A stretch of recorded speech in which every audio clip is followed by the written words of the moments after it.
udstillere, samarbejdspartnere og pressefolk.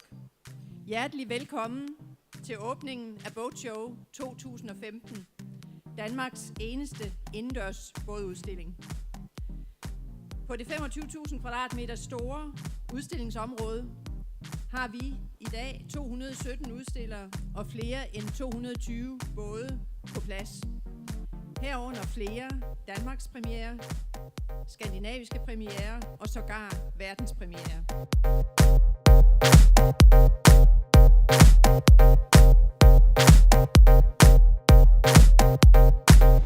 Jamen, velkommen til Jan Hansen fra Danboats. Tak. Du er her i år for hvilket år i træk? Det var et godt spørgsmål. 15 år, tror jeg. 15 Efter. år? Ja, Ja. det jeg tror. Ja, Og du har været formand for Danboats siden hvornår? Og det har jeg været af 2 omgange. Jeg har været her de sidste 3 år, og så har jeg før i en foreliggende periode været det i 8 år. Så jeg kender lidt til branchen efterhånden. Ja. Kan du sige noget om, hvor branchen er på vej hen her i dag? Du sagde lidt om det til din tale ved åbningen i dag. Ja, jeg kan sige, altså hvis man nu går 7-8 år tilbage, så tænker vi, nu går det lidt ned ad bakke, men næste år, så nu kan det ikke blive værre. Det sagde jeg så i 7 år i træk. Og vi er faktisk nok den eneste branche, der har været lige så hårdt ramt som MC-branchen. Man siger, at nysalget det er faktisk gået ned med 80%, og det kan man da godt mærke. Og noget tilbehør og sådan noget, de har været lidt heldige, at de kunne blive halveret. Så jeg vil sige, når man hylder lidt inden for dagligvarebranchen og andre, der siger, at vi er blevet ramt med en 10-15% nedgang, så siger man, hold da op, det var der ingenting. Bare vi kunne nøjes med det. Men i dag, der går det fremad. Det har vi kunne se det sidste års tid eller halvanden, at det kravler langsomt fremad.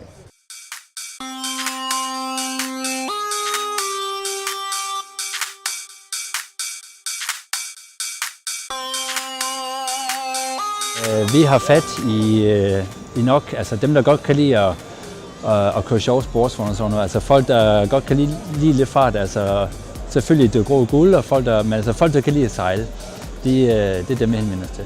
Kræver det nogle særlige forudsætninger at sætte sig ned i sådan en flerskovsbåd her? Ja og nej, altså det er ikke en begynderbåd, men alle med helt almindelig sejlerfaring og helst med lidt jollerfaring i rygsækken, de har det fint med at kunne sejle her. Og så lige med nogle tips og instruktioner, så er man fint kørende. For det er klart, at vi kan ikke lave produkter, der er for ekstremt, så vi har jo tilpasset produktet, så den almindelige sejler kan håndtere det her. Så det er lidt, eller som jeg sagde før, så håber folkebåds stil. Ikke? Ja. Men meget simpelt, men sjov og uforpligtende. Så det er til god sejlads, så kan man lige tage en weekendtur, hvis det er. Det er ikke en udvidet daycruiser. Ja, udvidet daycruiser. Ja. Der er nogen vil jo kalde den daycruiser en daysailer. Ja. Nogen har det fint med at være i den her en uges tid og sådan noget, men det er klart, det er ikke den, du tager afsted 3 uger. Nej.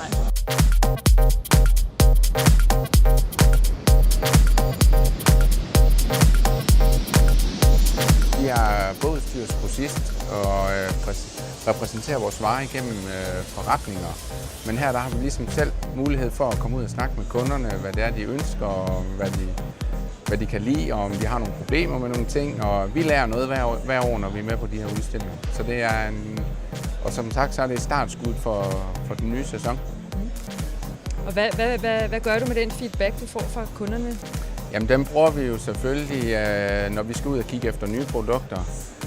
Vi rejser jo hele verden rundt for at finde nye produkter, og det er klart, hvis der er nogle ønsker og alt det her, så kigger vi jo efter det jo. Og snakker med butikkerne om det, og om det er noget, der skal ud.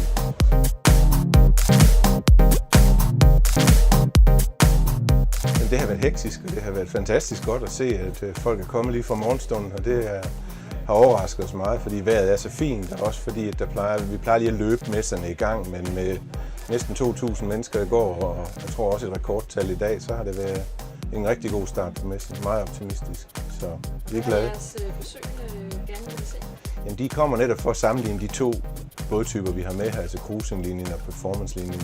Og de 4 både, der er her, både som er typisk for salg i Danmark. Så det har været spændende. Og hvilke forventninger har I til salget i Danmark i det kommende år? Har det været lidt op ad bakke de senere år? Det har det, ja. Altså, vi har jo meget fokus på eksport, men vi har i den forgangne sæson solgt en hel del, både i Danmark, langt om længe igen. Især til Øresund, og det har været rigtig godt for os.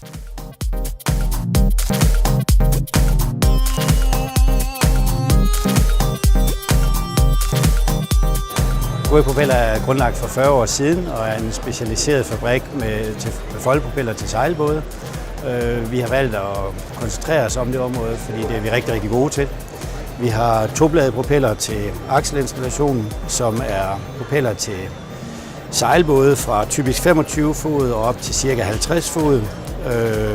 Det er motorer fra 7-8 heste og op til omkring 50-60 heste. Dem har vi så også til sejldrev, som jo bliver mere og mere populært i bådene. Det er dem at installere hurtigere og typisk mere komfortabelt. Vores propeller fungerer ved, at man under sejl har den laveste vandmodstand, og dermed sejler man op til en knop hurtigere. Når man starter motoren, folder propellen ud og fungerer så som en propel både fremad og bak. Og når man så igen vil sejle for sejl, stopper man motoren, og propellen folder sammen, og så sejler man for sejl hurtigere.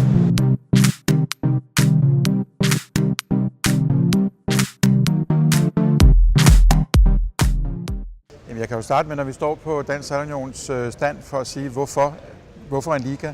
Og ligaen er en del af klubudviklingsprojekt. Vi har gjort det, fordi vi har tænkt, hvordan får vi gang i klubberne, lidt mere klubliv, fik inspiration til at lave en liga, hvor klub sejler mod klub, og har så fået inspiration i Tyskland, og startede sidste år med første division, hvor vi inviterede til for at se, hvor mange måtte ville det her, og der var vi oppe på, at vi kunne lave en første division med 18 klubber.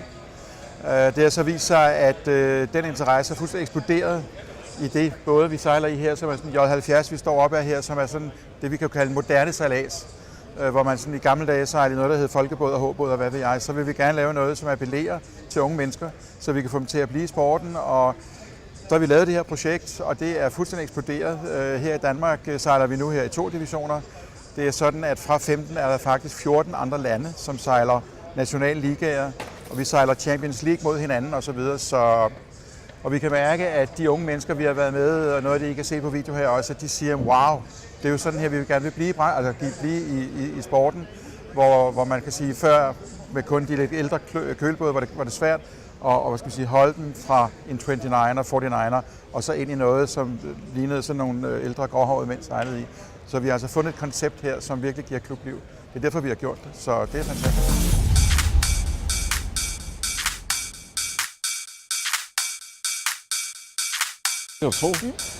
Vi er faktisk grossist på Mercury Punks motorer og forskellige andre indenbordsmotorer og produkter fra Mercury. Og så har vi 3 bådmærker, vi repræsenterer. Quicksilver og A-liner og Lind Aluminiumsbåde fra Sverige. Og dem sætter vi igennem et forhandlernet i Danmark, hvor man kan få serviceret, hvor man kan købe sine ting og varer. Det, som vi primært gør i det motorbåde, men ikke sådan, så meget sportsbåde, men altså helt nede fra små joller, som man kan fiske med eller sætte garn op til motorbåde på en 8,5 meter. Så, men primært i den billigere ende, hvor man kan komme ud og sejle for 10.000 kroner og omkring 40.000 kroner med en fuld pakke med motor og båd og trailer og det hele. Så eksempelvis så har der sådan noget som den her, en Mercury Ocean Runner RIP gummibåd med en 20 hestes motor, som man kan få for 58.000.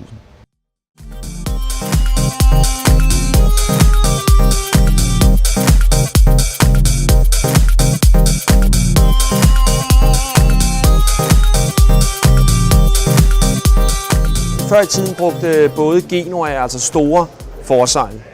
Det er umoderne i dag. I dag bruger man en fug, som er et mindre forsejl.